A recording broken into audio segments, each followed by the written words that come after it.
thingy. And that's not this weekend Saturday, but the following weekend Saturday, right? Because we've got, this is the last full week of classes, and then next week we have classes on Monday and Tuesday. And Ethan, I just noticed your t-shirt, and it's awesome, and I want one. Thank you. What's it say underneath? Never forget. Okay. Yeah, I want one. I don't know where my mom got it. Okay, I'm sure I can find it, right? The internet knows no bounds, right? Okay, so we've got this full week of classes. Next week we've got classes on Monday and Tuesday. Wednesday's a reading day. Thursday, Friday, and so on are finals, right? So we are not doing our finals at the regularly scheduled time. So if you get the list of the finals from the registrar, we're going to do ours on Saturday afternoon so that we can have the other section and do it all together.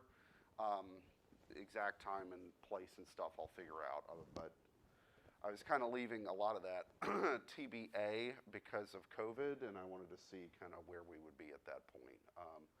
But the good news is that you'll all be at least 1 week post-second vaccine when we do that, right?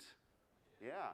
And if for whatever reason you didn't get your first vaccine, you haven't got your first vaccine yet, you can still come to the clinic on Friday and get your first dose, and you'll just have to schedule to get a second dose someplace else, right? Anyway, so that's my spiel. Yeah, Friday, basically like I think 11 or so to 4 or whatever. And if you need any help with the scheduling, particularly if you haven't already gotten a dose, like this would be your first dose, Susan Albrecht in the library can help get you all in the system and whatnot. So, yeah. Do you know if we already got our first dose? Do we just show up? I think they want you to have an appointment just so not everybody's showing up all at once. And again, you should have made an appointment when you got your first dose. I did. I just couldn't remember when it was. Oh, It should be in your text message. yeah, you should have gotten a text message that sort of was a confirmation of it, and it would have been back then. If you're not sure, check with Susan. She might be able to pull up the schedule and see. I'm not entirely sure. I don't think so. I did. Yeah. And a couple other guys did re-register too. Like, You just have to put in all the information again. Okay, that's probably not how it was supposed to work, but whatever.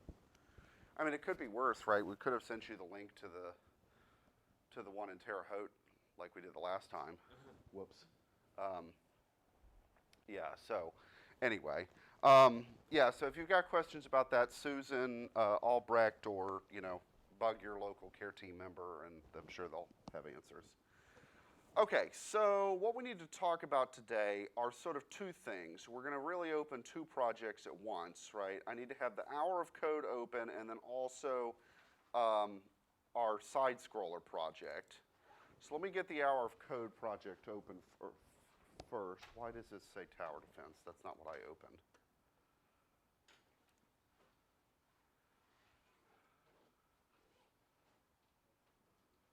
That is not what I opened.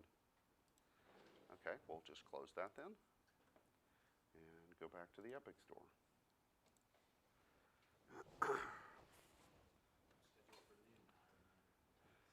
Huh? Yeah. Good. Approximately how many people are scheduled, or how many people can be scheduled? I'm not sure. Probably 6 or 7 at minimum, right? But, and we schedule, I think, every 10 minutes. So, yeah. Yeah, but come a little early because, I mean, you guys remember how I had the lines going last time, right? We'll do that again. Exactly, right? It was epically efficient. Although, I'm not sure, I think they've got me another task for me this week, which is being spreadsheet jockey and making sure that everybody that has an appointment actually shows up. As long as you're not putting the needle in the wrong Huh? Yeah, that is a skill I do not have. I mean, I could fake it, right? But you guys might not be so happy about it. Yeah, there's a few of you I definitely wish I could just be like, whoops, missed, whoops, missed, whoops, missed. Just poke, poke, poke, poke, just a few times. But yeah, no, I do not have that skill. They got actual doctors and actual nurses for that. So, okay, so what we need to talk about is the respawn and death mechanics in this thing. And in particular, we need to look in the third-person blueprint because that's where a lot of this stuff is, okay, in the game mode and then in the epic character. All right, so if we look in the game mode, there's 4 things that happen when we start playing the game, right? So it's all triggered by event begin play, which fires when you start the game. All right, the first thing sets up the timer. The second thing sets up the initial widget, which we talked about before. And then down here is the 2 things that have to do with respawn mechanics, okay? And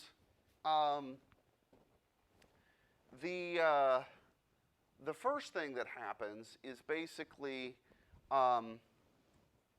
the beginning of it, a player spawns because there's the start thingy, okay? And we're going to, let me zoom in a little bit on this, okay? We're going to get an actor of class player start, okay? So that's the little player start like icon, right, which is built into Unreal Engine. We didn't have to make that. And what are we going to do? We're going to get its location, which is the get actor transform, and then write that to the spawn location variable. Okay? Now, there's a couple things about this. Get actor of class, what does that do?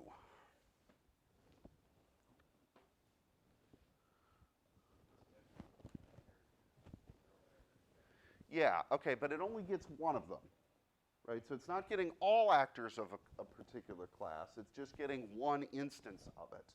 Okay, now in the case of the player start, that's fine because there's only one player start that you put in the game, right? But let's say that it was like get actor of class coin and there were 1,000 coins out there in the map. It's just going to pick out one of them, and not really randomly, but essentially randomly. You don't know which one it's going to be, okay? So the getting actor of a specific class you want to use very carefully because you may not get the one that you think you're supposed to get, right? If you want a very specific one, then don't use this particular function, okay? But in this case, because there's only one player start in the map, we don't have to worry about that, right? Good? Okay, so that gets the location of the player start. All right, now this transform business, what is the difference between a location and a transform, I guess is the question.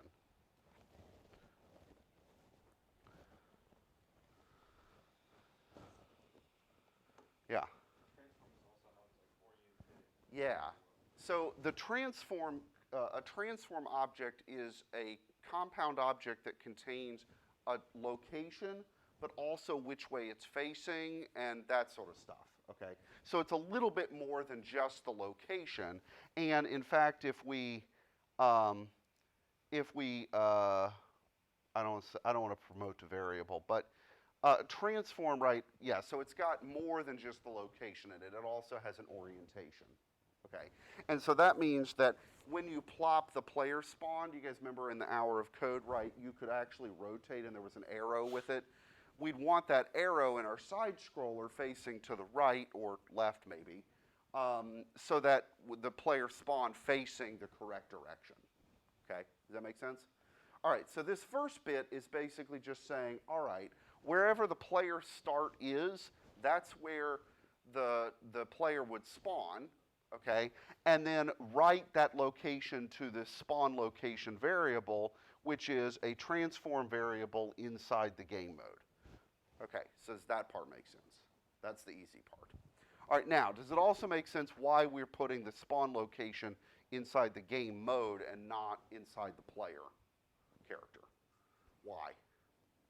Yeah. Just when it resets, it would also reset the spawn. Yeah, exactly. If we put it in the player character and we kill the player, then the spawn location variable gets nuked, right? Whereas if it's in the game mode, it doesn't, because the game mode's not getting nuked. Okay, good. So now for the actual death mechanic and respawn. Okay, that's the hard part. Okay, so what we've got here is there's a custom event called respawn. Okay, and we've defined that. So this would be something we created. Okay, what does it do? It binds there's an event called onDestroyed, which would be when the player character is destroyed. Okay, then what we want to do is bind when, so this part here is when what gets destroyed? The player character. Okay, and player index 0, the reason it's player index 0 is because what about if you had multiple players? There'd be a player index 1 and 2 and 3 and so on. But if we're doing a single player game, then there's only player index 0, okay? So the player character is the thing that we want to bind an event to when the player character is destroyed. What event are we binding to it? We're binding this onDestroyed event 0, which is just something, the name they made up, okay? And what is it going to do? On destruction of the player character, this will fire. And what does this do? Well, it respawns the epic character at a spawn location. Okay, that's why we needed to store the spawn location variable. And then it gives player control of it, and then it runs the respawn function, which then binds the event back to being when it gets destroyed again, so that if you die a second time, it still works. Okay, so does that kind of make sense? So that is essentially what we need to, well, not so much copy and paste, but effectively copy and paste into our side scroller project. Okay, does that make sense? Okay, so we just need to do all this. Now, the checkpoint business, by the way, in Hour of Code, how did the checkpoints work? When you reached a checkpoint, what did it do? Yeah. Change your spawn position by checkpoint. Exactly. That's all it did, was it got the location of the checkpoint and set the spawn location to the transform of the checkpoint. And then if you die after you've reached the checkpoint, when this respawn stuff happens, where are you respawning? At whatever the last checkpoint that you touched was, right? Okay, does that make sense? So the checkpoint part is, once you get this part working, is super easy, right? It's this part that's the complicated thing, in particular this binding of an event, right? That's sort of the complicated step. Okay, so does that kind of make sense? Yeah.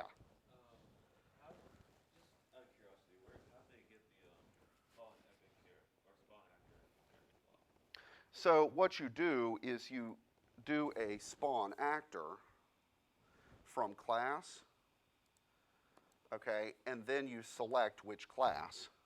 And when you select epic character, then it turns into a spawn actor epic character, right? So that's how they got it, right? And then we just have to plop in the correct stuff. Right? So there isn't a spawn actor epic character block. There's a spawn actor from class block, and then we choose which class we want to spawn, right? So this would be, by the way, you'd use the same function if you wanted to spawn enemies or coins randomly, or things of that sort, right? You can spawn anything. You just have to select what class are you spawning. Okay. All right. So is that good? All right. So let me delete that. Other questions before we start to kind of implement this?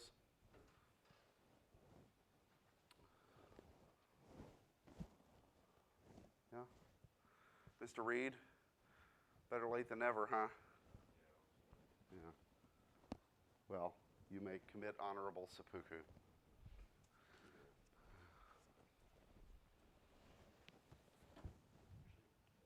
Hmm? So when setting up the checkpoint, I imagine you do something kind of similar to that first string. But Yeah, you it'd be don't- this bit right here. But you don't want to get actor of class. No. 'Cause that would get Right.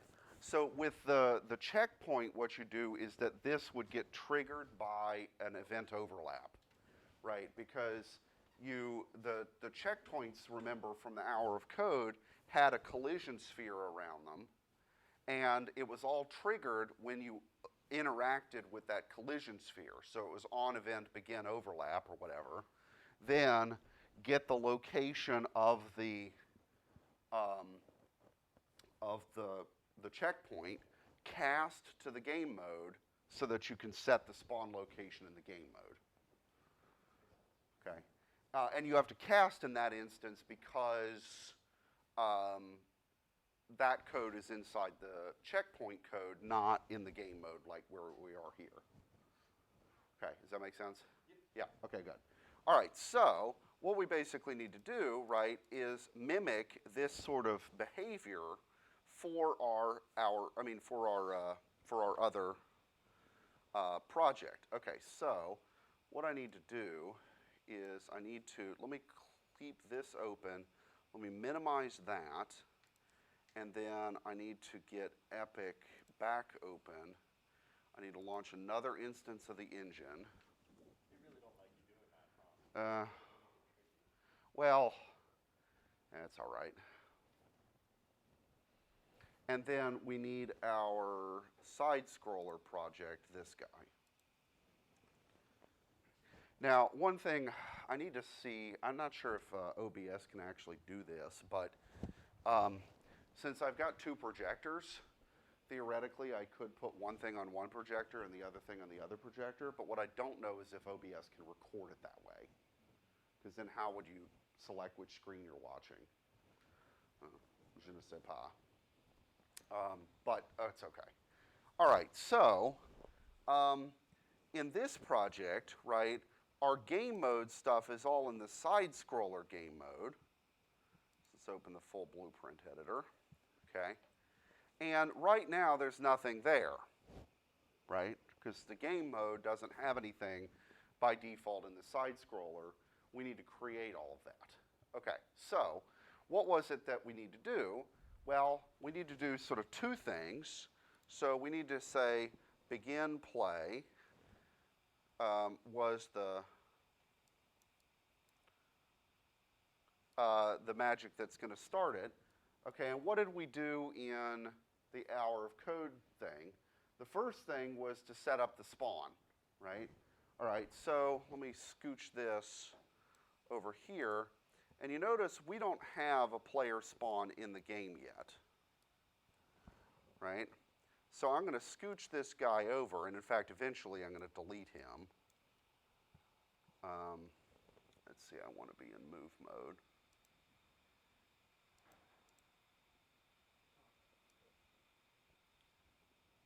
Okay, and then I want to make a player spawn here, which is under. Oh, there it is, yeah. Thanks.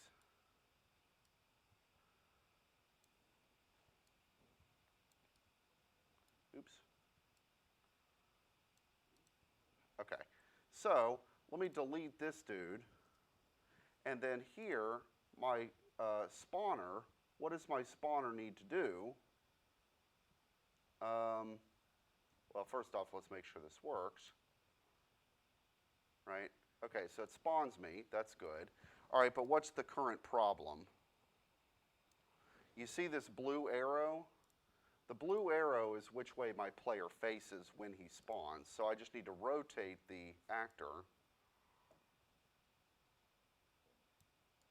so that it's facing to the right instead of, yeah, okay. So my thing correctly spawns, and I can, oops, jump around.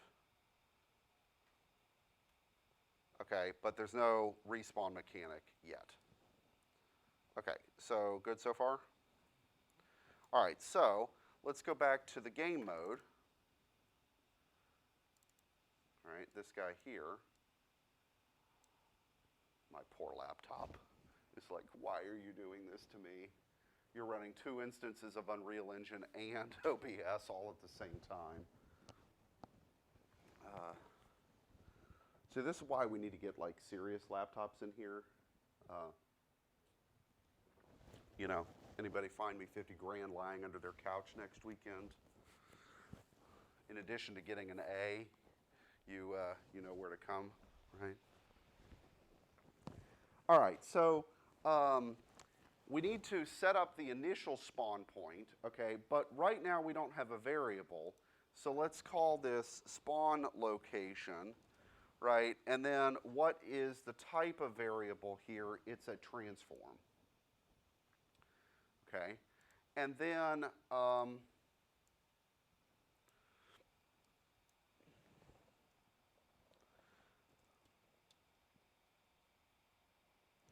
we need to do a sequence of things, okay? And we could create however many things in this sequence. All you got to do is just, you know, add pins. So like if you wanted to have a timer or set up a widget or something like that, then these would be things that go in your sequence. I don't think the order really matters per se, with one exception.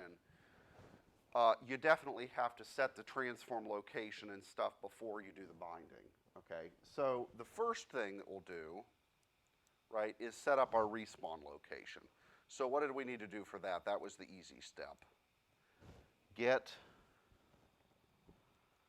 actor of class, right? Which class are we wanting? A player start, which is this guy, okay? And then what are we doing with that player start? We're getting its, get actor transform, okay? And we're going to pass that and set the spawn location to that value.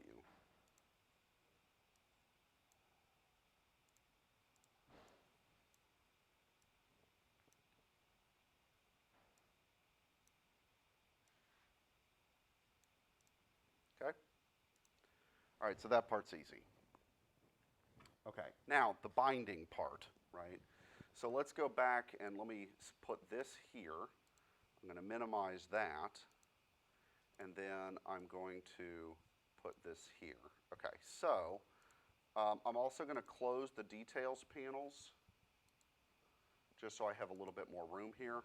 And so I've got both things on the screen at the same time, right? So on the left is the hour of code. That's basically what we're copying. And on the right is the what we need to do. Okay, good? Okay, so let's come over here, right? We need to make 2 custom events, respawn and on destroyed event 0. Okay? And we need to bind to event on destroyed. Okay? What's the target of this? Get player character.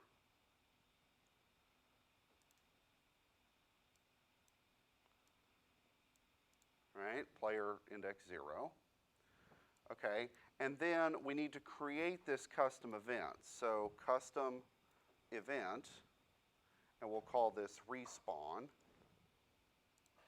And then this is going to trigger that. Okay? All right, then we also need this new custom event. So custom event, and we'll just call it the same thing, on destroyed event 0, doesn't really matter. Okay, and that's what's going to get bound to this guy. But first, let's set up what that actual event does. Okay, so what does this event do? Well, the first thing it needs to do is it needs to spawn the player character. So this is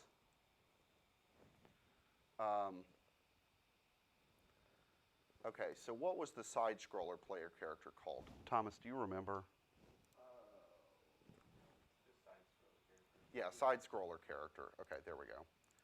Okay.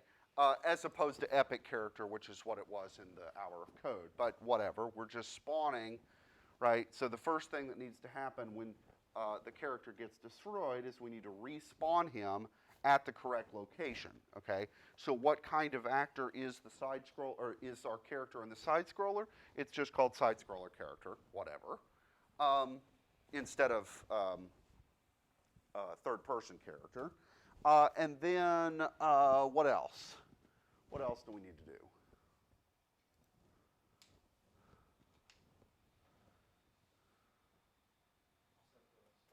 Yeah, set the spawn location. So we need to get the spawn location variable and plop the transform in there. Okay?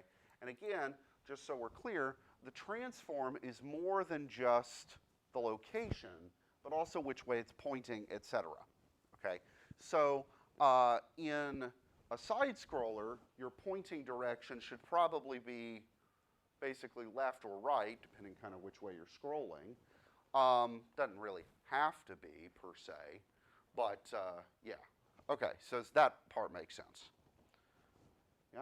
Okay, and then, so all this would do would be to spawn the actor into the game, okay? But the actor would not have any control, right? It would just sit there and you wouldn't be able to move it because you have to possess it with the player controller, okay? So this is what makes pawns, like the way Unreal Engine handles player characters and enemies is actually the same thing, okay? So you have a pawn, okay, and a player character is an instance of a pawn, and enemies or whatever would also be instances of pawns. And they get possessed by a controller. Now, in the case of a player character, that controller is going to be you and the keyboard. In the case of an AI enemy, that controller is going to be an AI program. But they're both controllers. Okay? Does that kind of make sense? So we have to possess the side scroller character with our player controller so that we can then move him again. Okay, so that's what this business is here. Okay? All right, so we need to possess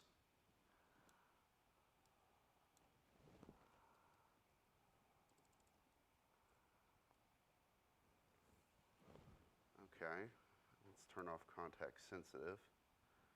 Pawn, okay. So target is a controller. What controller?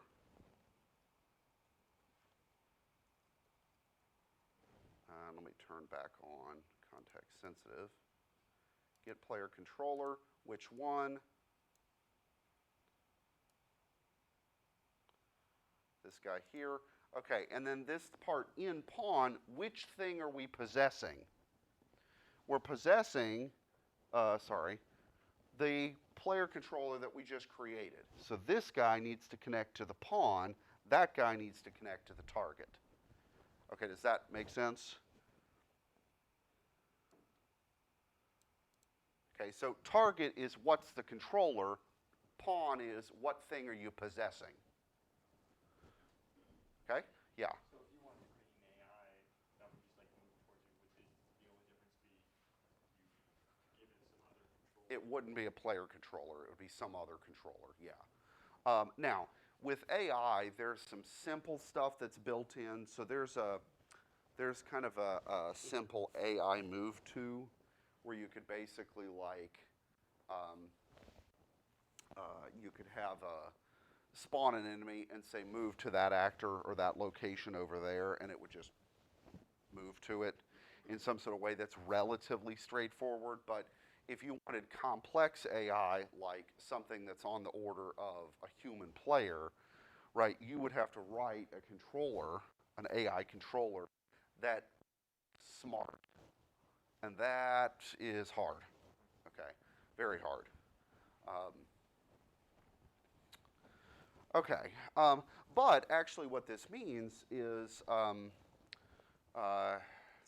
what you could do, right, is, well, let's see. Has any of you guys took 101 with me? No, I think yeah, you did. Did we do robots, or was that, because you did it last semester when we couldn't do robots. Okay. So one of the things you could theoretically do is make a AI controller that was essentially the same as robot code. Okay, so in 101, for sort of one of the application projects, we do a little bit of robotics. Well, we will once COVID's no longer a thing, right? And you know, what we're doing is essentially writing a simple AI for a particular object that's interacting with its environment, right? So it's got sensors on it so it can figure out where it is or whatever, and then code goes with that. Okay, so, but if you had like a really complicated game, so like imagine writing an AI for Fortnite, right? That is not going to be a trivial problem. Particularly how would you write AI for like ridiculous building, right? Because, you know, I've heard Fortnite described as it's a multiplayer game where when you shoot somebody, suddenly a tower appears, right? From the gameplay I've seen, that's basically it. Like, shootouts take a really long time, but people just build whatever. Right, and all right, that's cool and all, but I don't think quite what was intended. Because originally Fortnite was going to be a sort of zombie defense sort of game, right? Where you'd be in this world and you'd collect resources to build a fort, and then zombies would show up, and you'd have to like repair your fort and get rid of them, and then it would sort of loop through this, right? And then I'm not entirely sure what the sequence of events was, but I think PUBG came out and they're like, we could do this, and we could print boatloads of money, right? Because where do they make all the money off of Fortnite and PUBG? The skins, right? Yeah, it was really awkward too because the makers of PUBG actually sued Epic for like copyright infringement, you know, for basically copying the Battle Royale thing. They settled or whatever, but it was awkward because guess what PUBG uses for its engine? It uses Unreal Engine, which is made by Epic, right? So they were kind of like, yeah.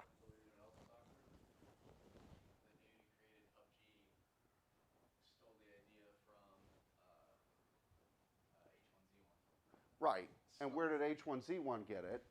From the movie called Battle Royale. Oh, really? Yeah, that's why it's, yeah. So this idea of last man standing, right, is like so obvious. It's not even funny, but. Doesn't Unreal have that clause when you get it that's like, if you make a game that actually makes money, you get royalties or something? Yes, okay, and that's the other thing, right, is so that there was like, and that's I think why they settled very quickly, came to some sort of arrangement because like it's not in Epic's best interest for PUBG to not make money because they get money from PUBG, but yet they also get money from, yeah, it was super awkward, right? Of course, right now, the other thing is that Epic really wanted to probably keep its lawyers all busy on the much bigger prize of suing Apple. Oh, you guys don't know this? Oh, okay. So, if you on Apple, right? How do you buy an app? Through the App Store. And when you buy something through the App Store, you pay a certain amount, right? How much of that money does Apple keep, and how much does the developer get? It's 70-30, right? So Apple gets 30%, and the developer gets everything else, right? And I mean, maybe it's fair. We could argue about that, but Apple runs the servers that have the download mechanics, and they, you know, have all the software, and they curate things, and well, that costs money, so they should take a cut. Okay. But what about if you're buying V-Bucks, right, which is how you get the skins and stuff in Unreal Engine. Are you downloading anything when you do that? But Apple still takes 30%. Okay, so if you buy $10 worth of V-Bucks, you're really only buying $7 worth of V-Bucks because that's how much Epic gets. Right? Okay, so Epic was upset about this, right? Okay, so what did Epic do? This is maybe 6 months ago or so. They put into their game, into Fortnite, a second option for how to buy V-Bucks, direct from Epic. Now here's the part that I think is shitty and is going to undercut their legal argument. What cut does Apple take? 30%. Okay, so if you're going to get $9.99 worth of V-Bucks, so let's just call it $10, how much did Epic price so it's if you get 1,000 V-Bucks for $10, just say, how much would it be for those same 1,000 if you bought it direct from Epic? How much would make sense? 70% of $10, which is, but what did they price it at? $8, not 7, right? Or $7.99, but They get more money. yes. Okay, now if they had made it 70%, basically just everything but Apple's take, right, I think that's going to come back to bite them in the legal argument. So the irony is that if you bought it direct from Epic, they were actually getting more money from you, but it was cheaper for you, right? So anyway, now doing that, setting up a secondary market, is against Apple's terms of service. So what happened instantly? Well, no, what happened, we're not to the lawsuit part yet. What happened instantly after that? Yeah, the app was removed, and basically they suspended Epic's developer account or App Store account, which then spawned Epic's lawsuit against Apple. So, yeah, and which is still ongoing, and it's going to be a mess. Yeah. In better news, did you see if Apple is putting a new distribution center in Plainfield, Apple is. I didn't hear that. That's awesome. Yeah. Yeah, a lot of companies are putting distribution stuff in Plainfield. I mean, it's a good location, right? It's close to the airport. It's close to I-70. FedEx has a major operation at the Indy airport, although last week, recent events have kind of messed that up for at least a short term. You guys know what I'm talking about, right, with the shooting? Okay. Yeah, so that's crazy. Anyway, okay, so back to Unreal Engine. Let's hope that Tim Sweeney or somebody isn't listening and I'm not going to get sued. Okay, so we've possessed, and then we just need to trigger the respawn event. Oops. Okay, so call the respawn function. Target is side scroller game mode, right? Because that's where we put this function. Okay, so the only thing left to do is to just connect to the binding here, and then double check that we haven't missed anything, and I think it looks good, so let's compile it. Oh, right, this is the error that we had.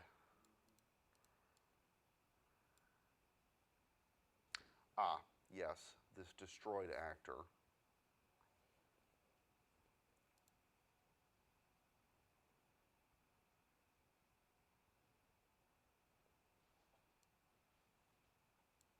Okay, how did we fix that? I think you have to go into the details of it and then put the actor in somehow. Oh, how did we do that? I think the details tab that you connect. Yeah, that's okay. I can get it back. You have to disconnect it. That's right. We had to disconnect it. And then we had to add an input for, yeah, this is the part that we were a little, Still not really clear why. yeah, I'm not clear why too, because We never actually used it. Okay, and then that's erroring because we're not. But that should just fix it. Yeah. Okay. So this is the part that when Thomas and I were working on this, that doesn't quite make sense to me. So the distorted actor. Okay. We never actually used that, right? But it had to be there for some reason. I don't know why. I don't know why it had to be there, but it does because it doesn't compile otherwise, and right, okay. So let's make sure this works correctly. So save, and then let's close this, and then go back and play. Okay, it's not going to fully work correctly because what else am I missing in this? In the game itself. Well, I don't need a checkpoint yet, but I need something that kills the player, right? So I don't have in the pain-causing volume or the kill Z volume or anything like that. So because of that, there's nothing that's going to destroy the actor, and hence, oh, actually there is a kill Z in here, so we're good, right? It's just set to be whatever. Okay, yeah, Dane? So for the, in terms of just like game design, Mm-hmm. how would we implement like a countdown or like, say for example, like you have like 3 lives. Mm. So if you die or if you have to respawn, it takes away life. Yeah, okay. So I assume that would be the counter. Yeah, so you need to make a variable for the lives, okay, which would I'd probably put that in the game mode, right, because that makes sense. But then here, when on destroyed, right, what happens when the player is destroyed? Just before the respawn function triggers, subtract 1 from the life counter. And then you'd have to have some sort of logic that says, okay, if the life counter is 0, then don't respawn and do like a game over message. If it is not 0 after you take 1 away, then just respawn and keep playing, right? So you'd have to put additional logic in there. Yeah, okay, now in terms of a timer, so like in classic Mario, right, what happens, there's a timer that counts down when you're playing the game, and if that timer hits 0, then you die, right? And so what you would have to do is have a timer and then, you know, create a timer kind of like the Hour of Code timer, but it would count backwards instead of forwards. And then when it hits 0, basically destroy the player character, right? So get actor of class player character, there's only 1, and then trigger its destruction, right? So since there, by the way, is there's spawn actor of class, you can also destroy an actor, right? And so that's what, like, let's say that you had like a pit of lava or something, right? What are you going to do with the pit of lava? On event overlap, so put like a trigger volume around it, and when you overlap with it, what should happen?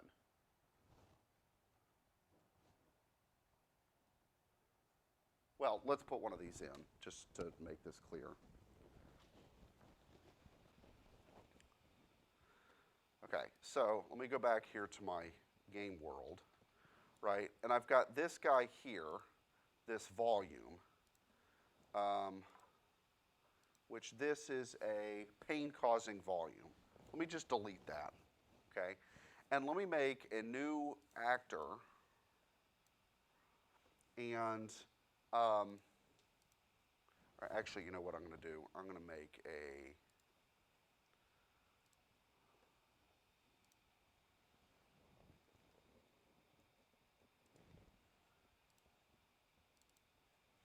okay, so I'm going to make an actor. I'm just going to call it a death block, right? And then I'm going to add 2 components to it. I'm going to add a cube, so it has some sort of physical existence. and and then I'm going to make that the scene root. And then I'm going to add a, where is it, the collision. Let's do a box collision. Okay, and then right now my box collision is set to be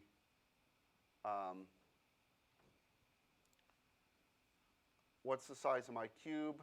1 by 1 by 1. What's the size of my box? The exact same thing. So let me make it slightly bigger. So I'm going to hit lock here, and then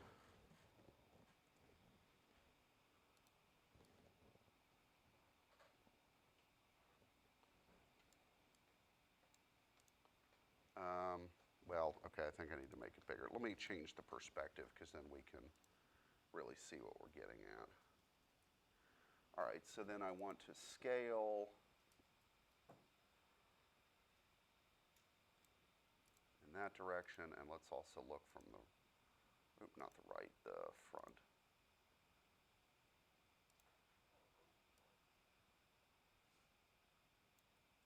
Okay. So if I go back to the viewport and let's do perspective. Okay, so now I've got a trigger volume around my death block. Okay. So if you get within the trigger volume, I'm going to kill the player. All right. So what's the event graph going to look like? Well, let me delete all of these guys. I'm going to click the box collision, and if I do over, oops, not over there. If I select the box collision and then I go down here, on component begin overlap, which thing am I overlapping? Want to know if I'm overlapping the box. Okay? All right, so overlapped component would be the box. Other actor would be the thing overlapping it, okay? And so on. Okay, so what do I want to do? I want to destroy actor.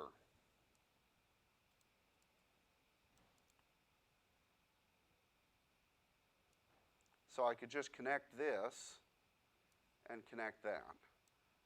Okay, what would be the problem if I left it as is for right now? Would we have any issues?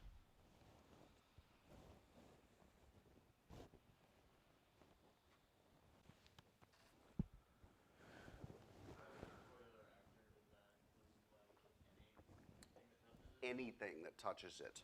Okay. If I wanted to restrict this to only specific types of actors, then I need to put something in the middle, right? To restrict, so like say, is the overlapping actor of type player or type whatever? If yes, then destroy it. If no, just ignore it, right? So depending on what you want to do, you may need extra stuff there. Now, right this instant, it doesn't matter, okay? So let me compile this, and let's put one of the death blocks over in the world.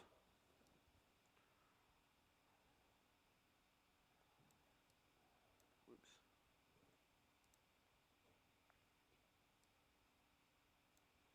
Okay. All right, so now what should happen if I go over there and touch the death block? Right, it destroyed me, which then instantly respawned me, because what we did was we bound the respawn event to the on-actor destroyed event for the player character, okay? Now, other actors would not respawn if they touched the death block because we didn't bind any event to on their destruction. We only bound to on player destruction, okay? So this would be one way that you could, for example, say like, well, like let's say in one of the Mario games, there's some of the places where like a Koopa Troopa would come out of a pipe, and then it would fall into a pit, and then another one would appear, right? You could have them respawning through some sort of mechanic, or whatever. Okay. Now, the other thing, I guess, about Mario is what happens when you die? Do you instantly respawn? What happens? Yeah, there's the death animation and like the little, like the music that goes with you just died and that sort of thing. So what we would do here is on destroyed, we'd put like, do this animation and then we would respawn you, but after some sort of delay, okay? Or maybe you die and then it pops up with the World 1-1 menu or whatever and says how many Marios you've got, right? So you could put that in the respawn stuff that we set up. It would just be expanding that a little bit. Okay, does that make sense? Right? Yeah? Okay, so there's our death block. We could, for pits of death, just use pain-causing volumes, right? That's what we did here. And also in the hour of code for that matter. For enemies, we probably don't want them to insta-kill the player, right? So what could we do instead? Like take a life. Well, that would be like an insta-kill, right? Or like decrease the stamina. Yeah, so unlike Mario, there's not really a health, like classic Mario, there's really no health mechanic, with one exception. What's the exception? In some cases. Oh, the bosses have health. Yeah, that's, I meant with Mario, sorry. Yeah, if you're big or small, then if you run into an enemy, it makes you small if you're big, but if you're small, then you die, right? But if you're big and you fall into a pit, you still die, right? Okay, so there's a slightly different mechanic there. And so you'd have to have like a variable that was, say, in the player's, and there I would put it in the player, not in the game mode, because what happens if you die if you're big in Mario? When you restart, what are you? You're small. Okay, and so you could have a variable. I'd make it a Boolean because there's only two states, big or small, right? Well, actually, yeah, you could go either way with this. You could make it a Boolean, are you big or versus are you small? But then also in classic Mario, what is there?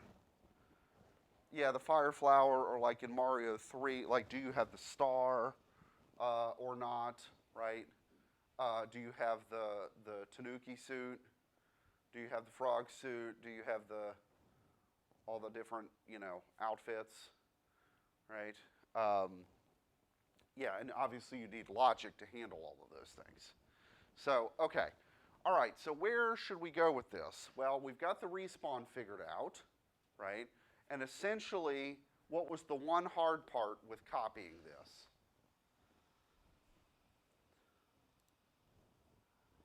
When we copied in the game mode, it was this thing right here with we had to create another thing there, right, that we didn't use. And that's the part that I'm a little mystified, why we had to create it if we never used it. Whatever. But hey. Okay. All right, so what's next, right? Well, checkpoints, that should be very easy because it's going to work exactly like the hour of code. The checkpoint object, right, so what you visually use to indicate to the player he's got a checkpoint, well, that's up to you guys, right? What was it in the hour of code is that little thing on the floor that had like a little glowy thing around it or whatever, right? Make something and just make something up, right, for the checkpoint. You could use some art assets if you want. You could just make sort of like a glowy block that says checkpoint on it, whatever, right? But get something working for checkpoints. You also then therefore need to start to flesh out the world mechanics, or the world itself, right? Because right now I've got two blocks that you jump on and that's it, right? Nothing fancy, okay? What else do we want to kind of add here? Coins, maybe. Yeah. Enemies. More level, right? I mean, you need more level before you put a checkpoint in, because otherwise it's a little stupid, right? I mean, at first, just put the checkpoint on the second block just to test that it works. Okay, but then once you know it's working, then actually make a level. Okay, what else? Okay, so enemies, coins. Yeah? Like, it kind of goes with coins and lives, but like the HUD. Yeah, some sort of HUD to display that information. Okay, so a widgety stuff for your HUD. Okay, we've talked about widgets, so we should be good there. Yeah, what else? Yeah, so some sort of power-ups to do what? Either increase your health or like get new abilities. Yeah, so with that, I'll leave that sort of to your discretion, right? So what's going to happen, I think, is that even though you guys are all doing side scrollers, they're going to start to diverge a little bit in terms of exactly how they look, right? Because your worlds are going to maybe look different. The way you choose to make your checkpoints look may be different. The coin stuff might be different. Maybe you put in a power-up that's different. Like, what else could you do? Well, there's some stuff that was kind of low-hanging fruit, right? What did we have in Hour of Code? Okay, moving platforms. We know how to do that. What else? Coins, okay. Keys for locked doors. Well, we did it in Hour of Code. We could do it here. What else? Jump boosts, double jumps, big versus little, enemy, right? Like, there's a whole lot of different things we can do, right? So start doing them. Yeah?